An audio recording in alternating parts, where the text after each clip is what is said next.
Colm and Lucy podcast with Colm Hayes and Lucy Kennedy. From Nova.ie and Radio Nova. On this week's podcast, we speak of animal stories and also when squirrels attack. If you don't believe me, make sure you stay because we have proof. We speak of Randy Farmers down the ploughing championship, lunches, and am I the new ambassador for cling film? If you're heading into your 43rd year, it may be the most boring ever. Stay with us, I'll tell you why. Paul Byram dropped in to say hello, and we have news of halloumi cheese. The 9 things you can do with halloumi cheese. You will be fascinated. Welcome to another Colm and Lucy podcast. Packed lunches. Thank you. Do you have any little music for me just to talk about this? I can give you sort of a little bit of music for packed lunches. Yeah, here we go. Okay. So packed lunches. Guys, I'm obsessed with packed lunches. I love talking about them. I love thinking about them. I like packing them. I like getting good ideas. I've actually already Googled this morning 10 sandwich-free lunch ideas for kids. Because I like giving our children variety, but I do kind of feel like it's generally crackers and cheese, ham sandwich, blah, blah, blah. You're not allowed to put a nut in sight in case somebody in the area has a nut allergy. Or your kid rubs the nuts off the top of their nuts on. Just exactly, just keep like away pesto from nuts has completely, nuts, you know, so I kind of feel like, and then what you do with pasta, because how can they heat it up, and no one likes cold pasta. It's a tricky one anyway. But yesterday I was giving out, saying to Colm, look, because I literally arrive in here on 2 wheels, sometimes with only one eyebrow drawn and no bra.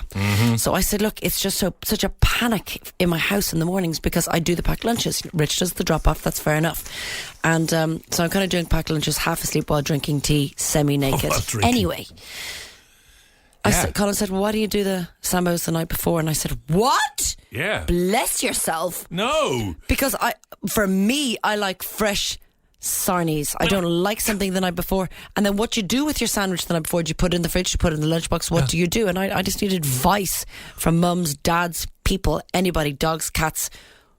How do I do this? Two things here. First is like half 4. 2 things here, you said that 3 times. Half 4 in the morning, you're making packed lunches. You don't know what you're giving your kids. You don't know what's going into those lunches. Yeah. There could be anything going in there. You wouldn't have. I'd say some stages they've actually had a bottle of barefoot Shiraz in there. You know. Oh, that reminds me, that's not special. I know it is. Yeah. So it could be anything the kids are opening because it's half 4 in the morning, and it just makes an awful lot more sense. And I think an awful lot of people do this. And please defend me on this. And this is a really domestic argument that make your lunch the night before. You can do it all and stick it in the fridge. Yes, I know, but it's not for. But the sarnies will be. Cling wrap. What have you heard of cling wrap? Why are you being so aggressive over this? Right? You aggressive. tell me that I am boring talking about packed lunches. It would appear that you have more thoughts on the subject. No. Because always when Holly was going to school, that we would do it the night before, or even if I'm bringing lunch in here, and if adults are bringing their lunch to work, they generally do it the night before, and then they use cling film. It's what cling film was invented for. Are you being sponsored by Cling Film? No, I'm not, but I am available to be an ambassador of Cling Film. Yep, we make the lunch the night before. No pressure, panic in the morning, start of the day in a good way, no rushing. Yeah. But like, is the wrap not hard? No, it's not. It's fine. That's why fridges were invented and cling film was invented. It's for exactly that, and it keeps all cling film keeps the freshness in. You couldn't put tomato in a sandwich because then it would get all squishy, or banana would be all brown. Well, you can put a little bit of lemon juice on the banana and it won't go brown, and then just use a little bit of cling film. Wait a second. Why would you put lemon juice on? Lemon juice stops it from going brown. No, sorry. Somebody's just got in touch. Lucy, you are 100% correct. Who wants a soggy cling film sandwich? Yuck. Exactly. Okay. Let's just do a quick little survey. 0871818100. And while you're texting us in, tell us what's in your lunchbox, because you're really interested in adult lunchboxes. Yes. That sounds rude, doesn't it? Yeah, I just love knowing what people bring into work.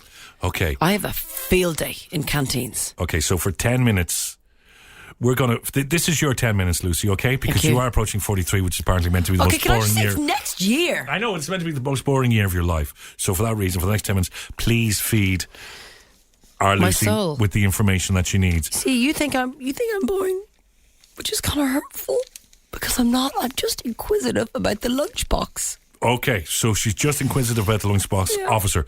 0871818100. Do you make it the night before? And what's in it? 0871818100. What did you bring in today, by the way? I brought in some vegetables that we roasted last night. Roasted vegetables. Okay. And I put them in the fridge last night. What kind of veg? In a bowl. There's courgettes in there, aubergines, carrots, obsessed with parsnips. aubergines. Yeah, I love aubergines. But guess what? I put them in the fridge last night. Yeah. Put them in a bowl, and what did I cover them in? It's embarrassing now. Cling film. Okay, this is a good idea. Somebody said make sambos in advance and freeze them. They thaw by lunchtime and taste fresh. It's a good idea. That's a good idea. But like Holly's like little break is at 11:10. So if I took it out at like 4:30. She's biting into hard bread. Just fart. No, I was making that noise of her teeth going into hard bread. Yeah. Okay, this entire lunch box debate has taken off. Yeah. Like nothing before. Even Yeah, it looks bigger like now. I'm not that boring. Well, in fairness, everybody's into this subject. somebody just texted in to say, who the hell has time in the morning? Of course people make their lunch boxes the night before. What have you got over your side, Lucy? I've got loads. Okay, lunches have to be made in the morning to be fresh. Make pasta and put it in a food flask and heat it as pasta is being made. Then pasta will stay hot. Good advice. Love this too. Make mini frittatas and muffins. No soggy sambos and no need for cling film. Can I keep going? No, Why are you waving at me? Because Mary's on the line. Oh, Mary. Good morning, Lucy. Mary. Good morning, Colm. Good morning, Mary. Hi. How are you? I have your solution because Go on. I love the way Colm was telling you to make them the night before, but your Yes. night before is probably finishing at about 9:30 or 10. So Exactly. you're thinking, those sandwiches are going to be lying there all night and my Yes. poor children have to eat them. Yes, no, Mary. the simple solution is Okay.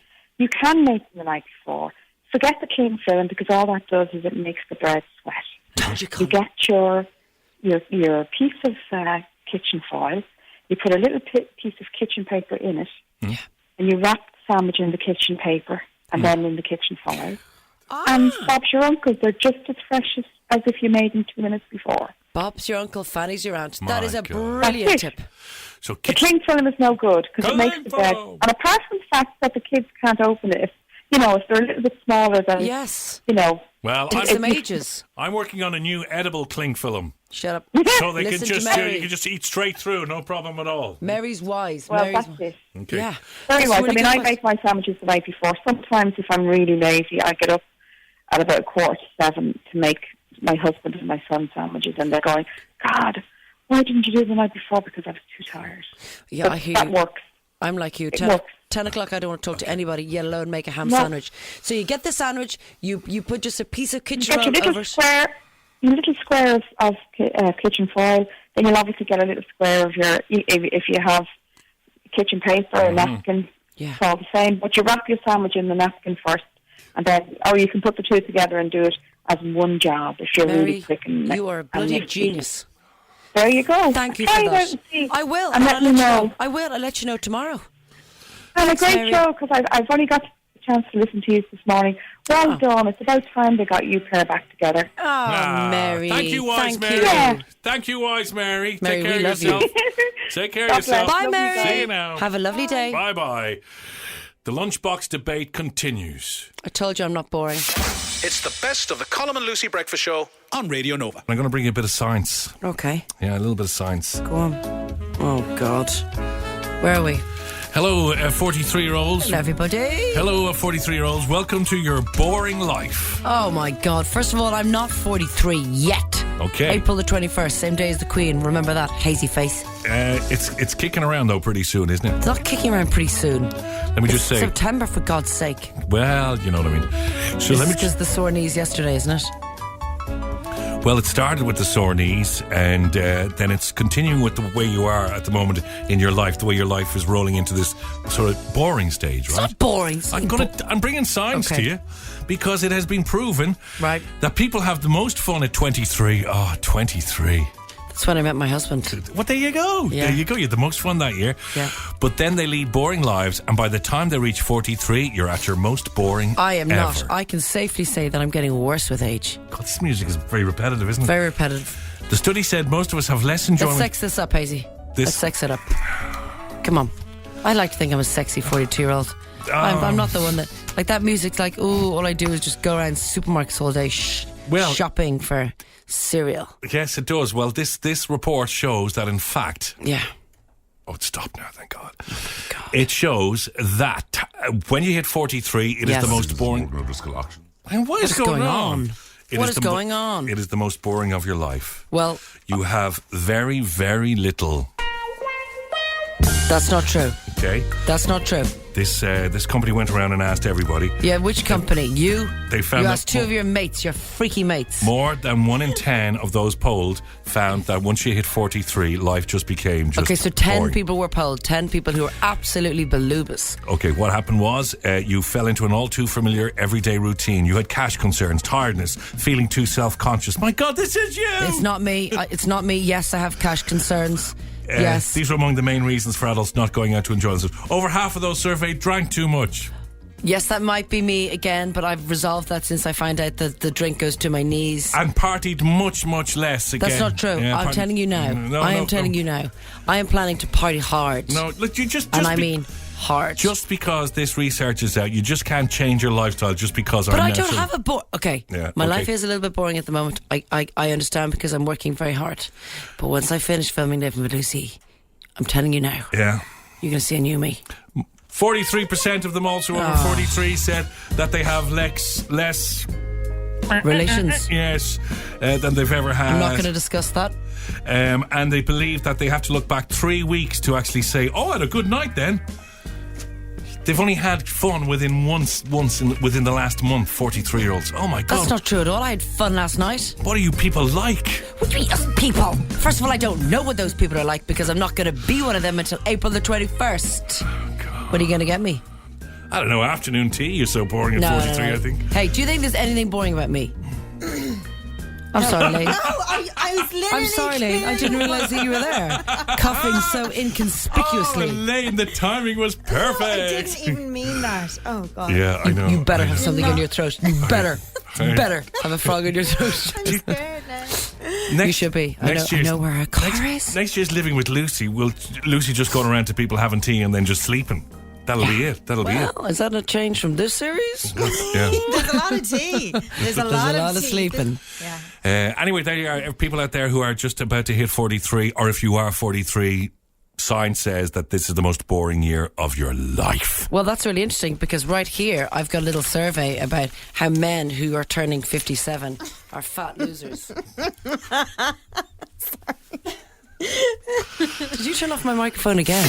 It's the best of the Colm and Lucy Breakfast Show on Radio Nova. Lucy Kennedy has some research now. Is it research? You like to bring a little bit of scientific research to the show, Dr. Lucy Kennedy. Oh, very good. Good start. Nearly a quarter of Irish people reckon sex counts as exercise. Aye. This is true, everybody. Okay. The revelation came as part of an AXA study. Who? AXA? AXA. Okay, insurance. The insurance company did a survey about sex. Okay. How can we get people in the mood when you keep on talking? Go. Giving it all that. Go. Chitter. This is basically to find out the fittest and the laziest trades. Okay. Oh, right, okay. Estate agents.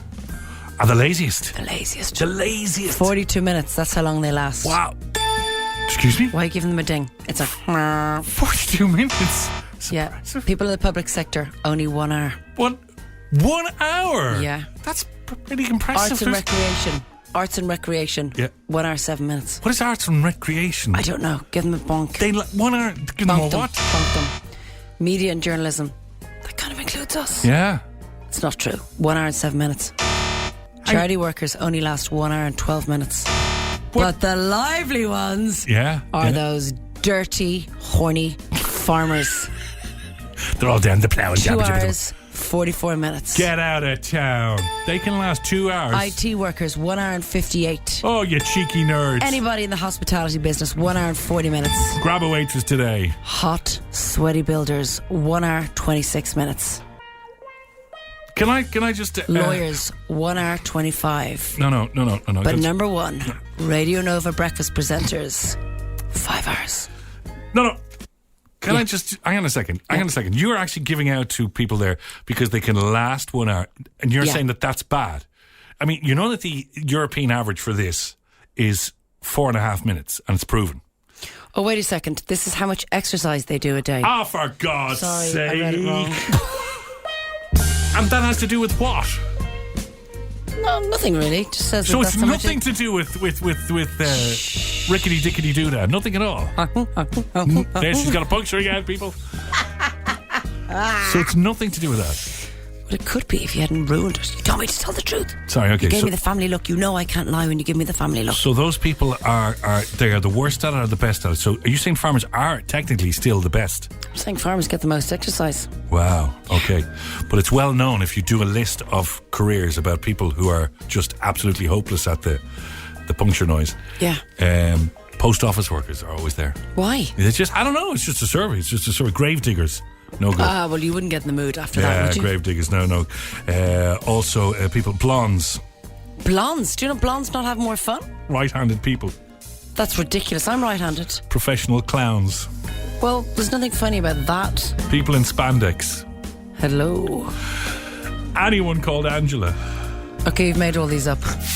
It's the best of the Colm and Lucy Breakfast Show on Radio Nova. Because we like little weird stories about animals. Yeah, I can't find it now. It was about a dog and a polar bear, and the dog basically kicked the whooshka out of the polar bear. But will I tell you about it? Because I have it here in front of me. Because I'm supplied all the animal stories. Yes, okay? because you are. So thank you. An electrician Special. in Alaska captured a video of a dog fighting with a polar bear. Yeah. This is the one. And the dog won. Yeah, I've That's just told great. that story. But you didn't put in the names. Oh, sorry. Christopher Miller. Oh, see? for God's sake, is that the dog? That would be great if that was the dog's name. No, it's not. Christopher Miller was asked by a homeowner if he wanted to see the Arctic animal. He followed the man to his house, and the man showed him a dog and a bear wrestling. As if this is a thing that goes on in his house. That's really weird, Christopher. If Christopher approaches you guys, just keep looking straight ahead. Yeah. Don't engage. If a bloke came up to you and said, do you want to come into my house to see a dog and a polar bear tussling, what would you say? I'd say maybe. You see, again, it's this whole FOMO thing. I just want to get into the house to have a look, to see what it's like. Yeah, we're going to go back over that again, aren't we? God, this is the theme of this morning, really. Also, there's news that a crop of squirrels. Now, squirrels, this is the time of year for squirrels. I don't like squirrels. Why not? They give me the creeps. How? I don't know. There's just something about them. It's the whole... I think they're just going to bite me with their little gnawing teeth. The squirrel is a vegetarian. It's never going to eat a human. So yeah, but what if it thinks my eye is a nut? There has never been an incident ever in history of when squirrels attack humans, ever. It just doesn't happen. Never say never. A crop of squirrels are frustrating farmers by chomping their way through their crops. The animals are eating orchards, pumpkin patches and cornfields, and now the squirrels are so fat. Some of them can't get up the tree anymore. Welcome to my world, squirrels. And finally, on the weird stories about animals around the world today, this is weird actually, because a US research facility has revealed that one of its monkeys is on the loose. Oh! Yes. Where is said monkey? The University of Louisiana has said that a 12-pound monkey has escaped due to a cage failure. Oh no. Now the thing is, because I was talking about this earlier on, this monkey could have been... Well, he could have so many different diseases in him and not the cures. They haven't got to the stage of actually injecting the cures. Oh, God. They've just injected all the diseases. So you could have this crazy diseased monkey with really nice makeup, because they also test makeup out of monkeys. Yes. Just walking around town. Don't approach him. Don't approach him. No matter how good he looks. Hey, what was that? What was it called? Outbreak? What was that? Outbreak. Yeah, was it Outbreak when the monkeys went mad? Yeah, when monkeys go mad. So just again, if just a little bit of advice, if you do see a really good-looking monkey with lots of makeup on, he could be riddled with disease. Don't kiss it on the lips. Don't kiss him, don't approach, and don't ask him, can you go and see the inside of his house the way you would? No. Just a little bit of advice, really. That's all we have for you guys. That's it, really. Good advice as always. Yes. Just so everyone knows, the squirrels in Hyde Park, London are so used to people, they come up to you, one ran up somebody's leg. Yeah. And then jumped off. So they went up the leg, probably looking for nuts. But just to say, and it's just a cheap joke. That is a cheap gag. Yeah. Just to say that there is no case of a squirrel ever actually attacking a person. And I put it out there now. If anybody has been attacked by a squirrel, we need to know now. 440-419. We need to know now. You can text us 087 181 100. Elaine, were you ever attacked by a squirrel? No. There you go. We don't really... Do we have many squirrels? We have grey squirrels. Lane, remember we said Girls United, no matter what. We have grey squirrels because the grey... I've heard of squirrels attacking You haven't? people. You just said that. I've heard of it a lot, especially in the States, Colm, so you don't know. Hang on a second. Squirrels don't attack people in the States. You don't know what we know because you are a boy. Okay. Clint, have you ever been attacked by a squirrel? Clint has never been attacked by a squirrel. Don't listen to Clint, he's drunk. No. No, again, I put it out there because I think what you can put the fear of squirrels into kids. I'm only joking. They should be afraid of squirrels. They're dangerous. They're dangerous animals. It's called FOSS. It's called FOSS. Fear of squirrel. I wouldn't mess with the squirrel column. No, well, I just put it out there. If anybody has been attacked by a squirrel, Oh, we've got a squirrel call. Okay, sorry. We've got a squirrel call. Earl, how are you? Not too bad, mate. Not too bad. Okay, Good morning, Earl. Have you proof that somebody's been attacked by a squirrel? Well, kind of proof, yeah. It's my sister.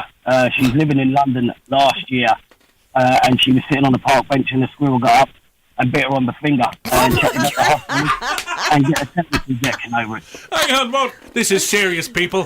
This is the proof we I wanted. cannot believe this. How was your sister? Did she lose the finger?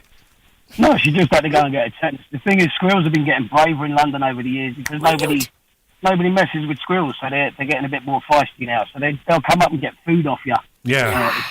So I think that's why she got bit. That's why she thought she got bit anyway. Can I ask what she was eating at that moment? This could be important. She was eating nothing, actually. Just squirrels come up and bit her on the finger.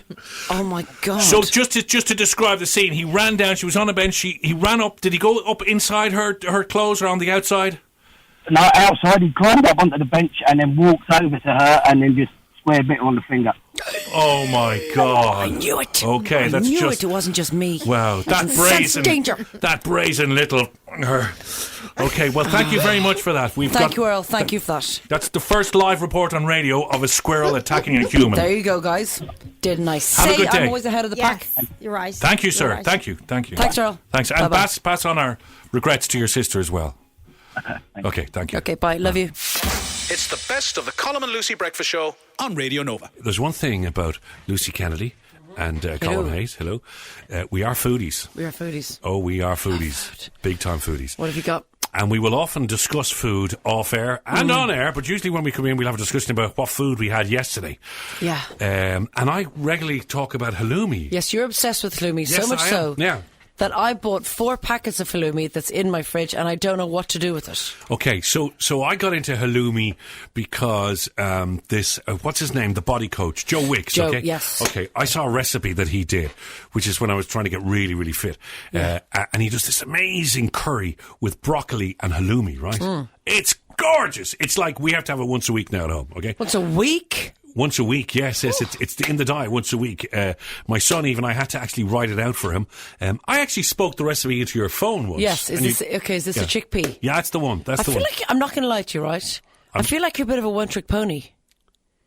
Oh, because that's the only recipe Well, you I keep gave you. churning out the same recipe every time I say things like any good recipes. It's always like, well, I've got this really nice one, chickpea. Halloumi, because I want people to get into halloumi. So the great thing about halloumi is it's quite Yes. when It's squeaky on your teeth. it's squeaky on your teeth, and there's a little black line through it, and some of it has mint going through it. See, Yeah. see. Well, See? my pal gave me halloumi about 2 weeks ago, and she served it up with sweet chili sauce. Hang on delicious. there. So you've got to get used. So the easiest and simplest way is your friend. What's her name? Vicky. She went for the easy option. Your friend Vicky. Well, she didn't. She's a very good cook. Sorry, she would show you how to cook, my friend. Excuse me, I'm the king of halloumi here, Yeah, right? Right. Okay, halloumi Hayes, they call me. Yeah. Whenever I travel to Africa. Okay. Okay. So what it is here now is the easiest way is to grill it. Yeah. So chop it up into little bits, grill it, Chop it into little bits, as in like little cubes. Oh, cubes. Little cubes, yeah, little cubes. Okay. So slice it down the centre, chop it into little cubes, and grill it, and then Yeah. have it as a little dip with sweet chili sauce. It's absolutely gorgeous. Okay, so what was wrong with my friend? She did exactly that. And That's the easy way around it. That's the easiest way. Okay. So you Well, can. what else would you, joking aside, what else would you serve with halloumi? Oh, I'm not joking. Halloumi, you've got me right Well, now. what One of other? my favorite. Okay, well, Barbecue it. no, but what else would you like dip your halloumi in? Okay, well, What? barbecue it. Yeah, Mix it with fruit. yeah. Yeah. And a halloumi omelette. Oh, gross. Halloumi fries, yeah. which Nando's are doing at the moment. Halloumi fries. Halloumi fries? So cut them out like little and deep fry them. Yeah. Halloumi pie. Halloumi pie? Halloumi burgers. Well, you're just throwing out things. You've never tried any of this. All you've done is this bloody curry. Glazed halloumi. Halloumi canopies. And grilled halloumi with sweet chili sauce dip. I've just thought of those off the top of my head now. I didn't Google the 9 best things to do with halloumi. I just thought of those. Someone's saying grill it and you can put it on a salad, or you can put it on a skewer with peppers. Oh. That would be nice, actually, wouldn't it? There's something Could you do like lamb, Oh, yeah. peppers, onion, tomato, halloumi. With a little bit of all meat on in a- it. skewer. All on a skewer, a bit of salt and pepper. And then someone else says, Lucy, cut up your halloumi into slices and put it on your barbecue or frying pan. Just eat it on its own or put it on a salad. But why is everybody so obsessed with it? Surely it's like avocados. No. And after a while, it becomes fattening. Can I say now to all the leading supermarkets now, there will clearly be a rush on halloumi today, so just make sure you're packed up in it. And to some of the supermarkets that don't stock halloumi, how dare they? Shame on you! But wait a sec. Is it fattening? If you're eating it once a week... I actually don't know. It's very salty. Is it like feta? It's nicer than feta, but I am, and I have to say, totally obsessed with halloumi. So it's not cheap either. That's the bit. It's not cheap. Yeah, I noticed because I got 4 packets off the back of you talking about it all day, every day. And what have you done with it? Nothing. Where is it? In my fridge. Bring it in. Why? We'll cook it tomorrow live on the show. It's the best of the Colm and Lucy Breakfast Show on Radio Nova. Paul Byram is here in studio. Love this boy. Love this boy. How Where are you, do you even Paul? begin? I'm doing grand, I thank God. I'm going to do an intro. I'm going to do it so people who don't know you're doing it because as such it's a strange mix Radio Nova, Paul Byram. But you're a good mate of ours. Perfect fit. He's often hailed as one of Ireland's premier tenors. Yes. I don't know about that, but we'll play along. And your website still says one of the youngest tenors around. Yeah, I need to probably look at that website in general. I think there's pictures on it as well that are very different to what Can I look I like just now. say fine wine, my friend? Just like a fine wine. Yeah. Okay, we'll play along. But you certainly are one of the premier tenors. I don't know. Yeah, okay. And take it. Yeah, Please I'll take it. Paul will be playing in the Helix Theatre on October the 6th. Yes. Coming up. Now, On the Saturday. How do you feel? I'm looking forward to it. I'm really looking forward to this one because, over the last kind of couple of years, I've been doing different productions, and when I go to the States, I have to do Irish stuff, and so this show is going to be very much what I like. Okay. So I'm going to do a lot of stuff from like the West End and Broadway and stuff, but I'm also going to do kind of mainstream songs with a kind of classical vibe. So I'm going to do maybe a little John Legend and very good. Van Morrison, Brilliant. things like that. But all with kind of my style because there's no hiding what I do. Do you know what I mean? The voice is the voice. So I'm really excited about it, and I always like playing in front of a Dublin audience as well. Yeah, it's kind of I'll give you a scary, story. though. I was doing a gig in Bray, and I'd been away in the States for a while, and I was thinking I was great. And I moved home, and this was my first kind of few dates back in Ireland. And Americans will say, "Oh, you're great," and then you after show, and then you go out to see the Irish. The Irish have no problem telling you what they think. How shite. Yeah. So I'm signing CDs or whatever, or trying to sell CDs, and this woman comes up, she goes, "Do you know what? Never liked you. I've seen you on television a couple of times and I never liked you." Oh my God. God. Thank you very much. Cow. She goes, "Anyways, after tonight, you're all right. Will you sign that?"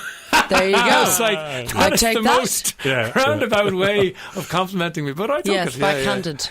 You have an amazing voice, right? When do you realise? And also, you don't look like you have that voice. You know that way? I know. It's Like sort Buble. of, Yeah. So it's like that man should have a few more stone on him, to Yeah, have or that in a voice. suit, or, I don't know what people... Yeah. When do you find out? When did you find out you had that voice? Was it in school when you started singing? Or? Yeah, but I was started when I was a really young lad. Like when I was 4 or 5, I used to imitate Stevie Wonder, and I used to love music. And then I went into school and started singing in the choir, and then the nun was like, "I think he's a little bit better than the average kid." Yeah. And I just started training, and then I did my first opera at the age of 12. Wow. And I did my first album at the age of 14. So you had that deep voice from then? No, I was a boy soprano, so tight trousers, high pitched. Yeah. All right. So Walking in the Air, I even sang that with Dustin back in the day. Did you? Yeah, We've got to get that. That wasn't a great moment in my life, but it was good. It was good fun. I'd say Dustin enjoyed It was it. good fun. Yeah. So it was good. You performed around the world. I remember the last time I spoke to you, actually, I was in RT, we bumped into the corridor. God, it was 10 years ago, I think, But I think at that stage you were heading off around the world to do some... You've travelled around, haven't you? I was in a show called Celtic Thunder, and we travelled the States for a number of years. We did like six number one albums over there, and ended up singing for President Obama in the White House on his first Paddy's Day, which was very, very cool. And I fell deeply in love with Michelle Obama that day. We all did. She's nice in real life, is she? Oh, she's just gorgeous, and she just takes over the room. Yeah. Like he actually kind of gets overshadowed by her, which is bizarre. She's got the X factor. She does, and she's just lovely and glamorous and stuff. So, did she talk to you guys? And Did Barack come over? Yeah, we were taken into a separate room to meet the two of them, and we were. God, it was mortifying. My proudest moment in my life, and I'm wearing a bloody kilt.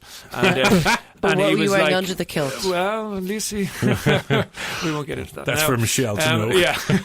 But in any case, though, he was talking about our boots. He was slagging our boots. And I was saying, look, I have a pair of boots downstairs for you. He goes, I wore them when I dated Michelle. I wouldn't wear them again. No way. So he was slating He's us. good crack. You know. So he was, good banter. Yeah. And so that was kind of a great experience. But, like, you know, it's all part of the gig. Like, it's But when you fun. think back to all the performances around the world, and you've done so many countries, is there one that sort of is like crazy weird that stands out? Oh, look, there's different parts of the States that are kind of crazy weird. Like, you know, obviously you go to the big cities and they're great. And, you know, I was doing a gig last weekend in Austin, in Texas, or an hour out of Austin. Yeah. And I was all delighted because I like having the banter between the songs. Yes. I'm very relaxed and I tell stories. You and like the chats. They're maybe not PC either. Okay. And Brilliant. so then I arrive into this gig down in College Station, and it was an extremely conservative audience. Oh, right. And like I started talking about funerals in Ireland, and there was just this deadpan kind of deadness coming back at me. I was like, oh, Jesus, get me home. Oh, no, that's awful. That's like, so, you know, there's different places you go to. Whereas you go to Boston, you could say, and they're like, yeah, well, half of them are Irish, that's why. Yeah. You got to be careful when you go down Deliverance Country. You know, Yeah. you just don't know It's- what's going to happen. I have little a bit of voice-related question. What do you do to look after your voice, Paul Byron? Well, I would like to say I'm very kind of professional about it, but like if leading up to a gig, I won't drink, for example, because that dehydrates you and all that. Yes. I'll stay away from curries and stuff because Curries? Well, they give you reflux, so they're not good for the vocal cords. Yeah. Well, you don't want that during a gig. Whoa. No, well, yeah, and like Coke, for example, I had to stop drinking Coke because Coke is very bad. I'm glad for you the said voice. stop drinking. Yeah. But Guinness is very good for you. I tell myself, and then there's Manuka honey. Manuka is People really swear with by that. that. Oh, I swear by it. I eat it like by the truckload. I love honey. Yeah. Well, Everybody honey is seems honey, to- but then there's Manuka, and Manuka is not particularly nice. It's quite pricey, though, right? It's pricey, Yeah. and it's very chunky. It's not great. The But it does the Australians job, use it but it's now. good. The paramedics bring it around. They put it on wounds. They put Do they, Manuka yeah? honey on wounds because they say it clears Wound, a not wound. womb. No, wound, Yeah, not wound. just checking. So if you're out there and you see a pregnant woman, don't go Don't through with a put jar the of honey Manuka and honey go, on can I her rub you? womb. Come here, love. I got some honey. No. And is there anything you do just before you go out on stage? Because you know the way you see people going up through the and all I that do sort a of stuff. little bit, but I mean, if you're doing a sound check or rehearsing with the band or whatever, I find that's enough of a warm up. Right. My singing teacher used to say, "Don't leave your top notes in the dressing room."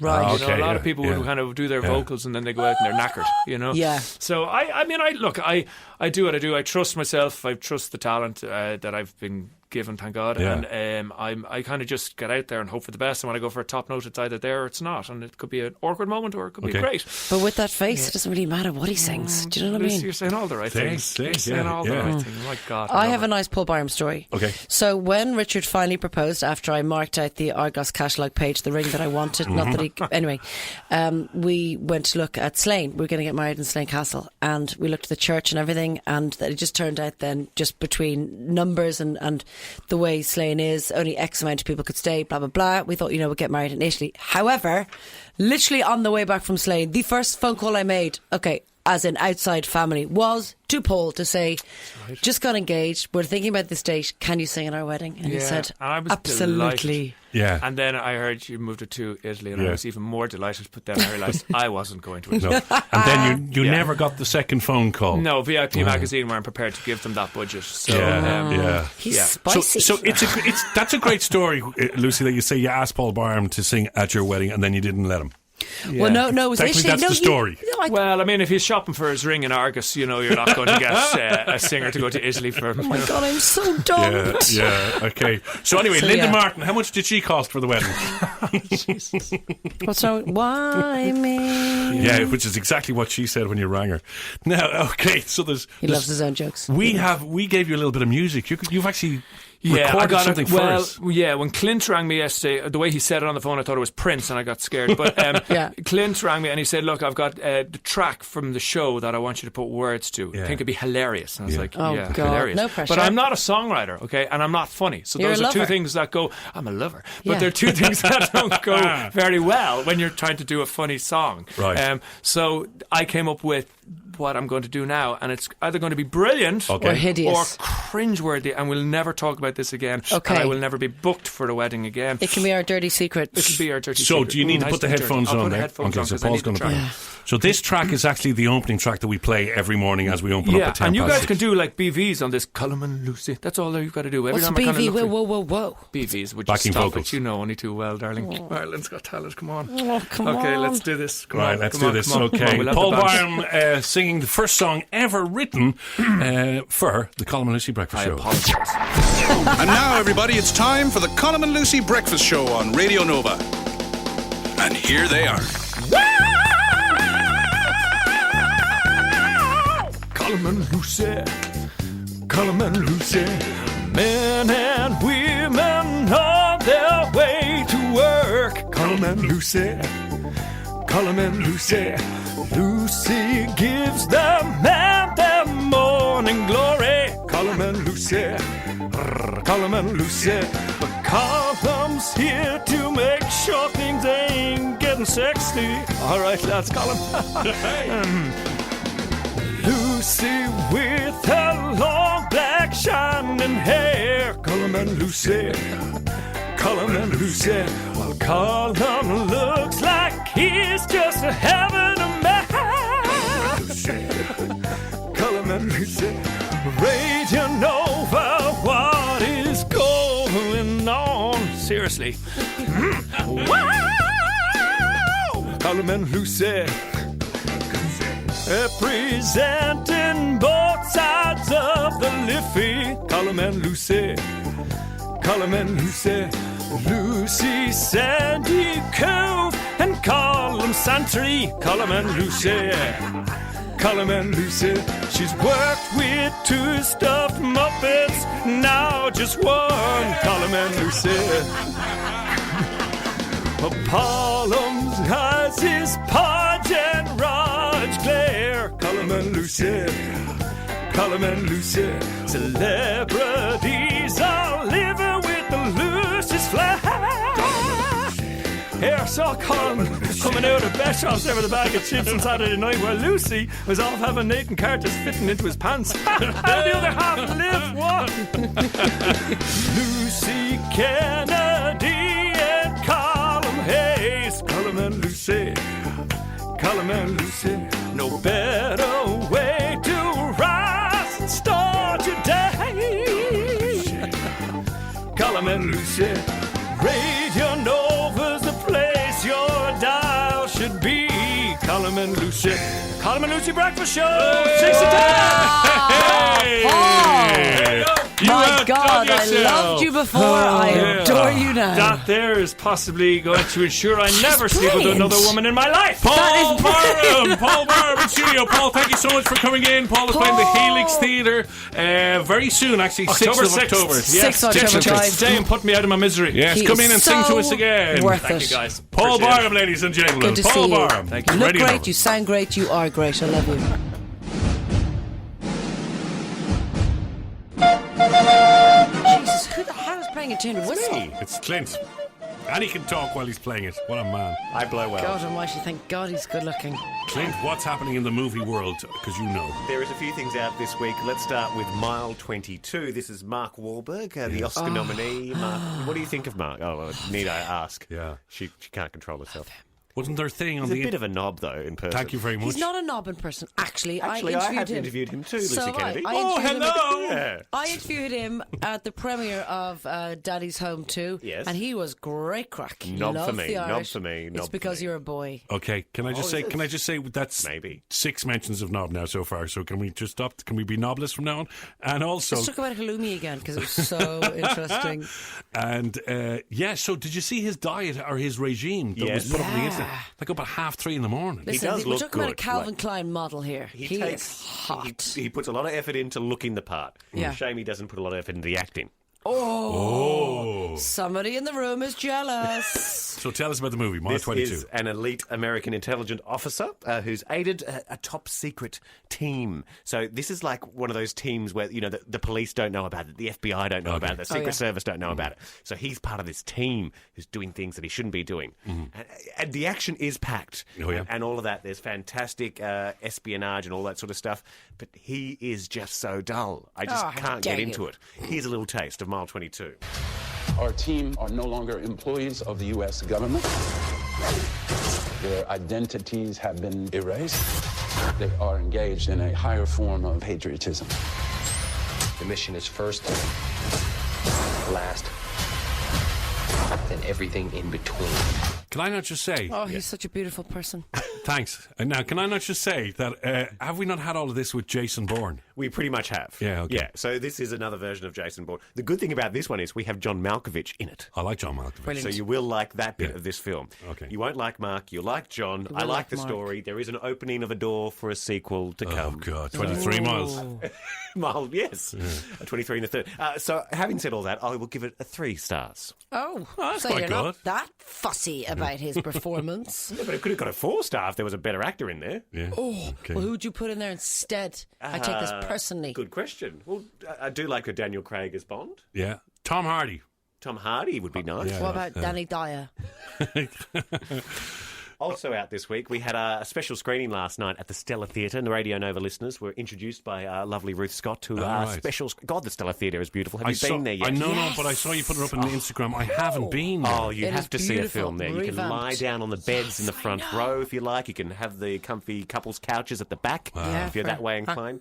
Drinks in glasses, proper glasses, a little table by your chair so you can put your... I saw that. And There's nothing else like it in Ireland. Do they keep the lamps on during the movie? Very low light lamp. Okay. And can have a nibble. So can you chat and have a nibble? We can have a nibble. Can you chat? You could have a nibble at somebody's ear if you're at the very, very back, couldn't you? Yes. Did you? No. Who did you go with? I'm watching the film. Who did you go with? Don't lie to me. The Little Stranger is what we're talking about. This is the Donald Gleason film. Yes. And here's a little taste of the film that's what he says is not a ghost story, it's a mysterious thriller. This house works on people. Who's the child here? Susan died before I was born. Do you mind displaying tricks? Susan is a memory. How innocent you are. What happened next is a mystery to me. Creepy house. A bloke goes back to this creepy house after years of not being there. He's the doctor. We're talking about Donald Gleason. Weird things happen in the house. It didn't do it for me. Oh, did it not? Okay, that's a pity. Sadly. It looks stunning. Right, looks amazing, but just didn't quite hit the mark. 2.5 stars. Oh, 2.5 stars. Okay, thank you. Worse than The Nun? 2.5 stars. Yes, worse than the Nun. Okay. For Stranger, Little Stranger, and 3 for L. Wahlberg and his tight pants. It's the best of the Colm and Lucy Breakfast Show on Radio Nova. That's it from the Colm and Lucy podcast. We'll have another podcast up next week. And remember, you can join us live on the radio. Radio Nova, Monday to Friday, 6 to 10. The Colm and Lucy podcast. Seriously addictive podcasting. From Nova.ie and Radio Nova.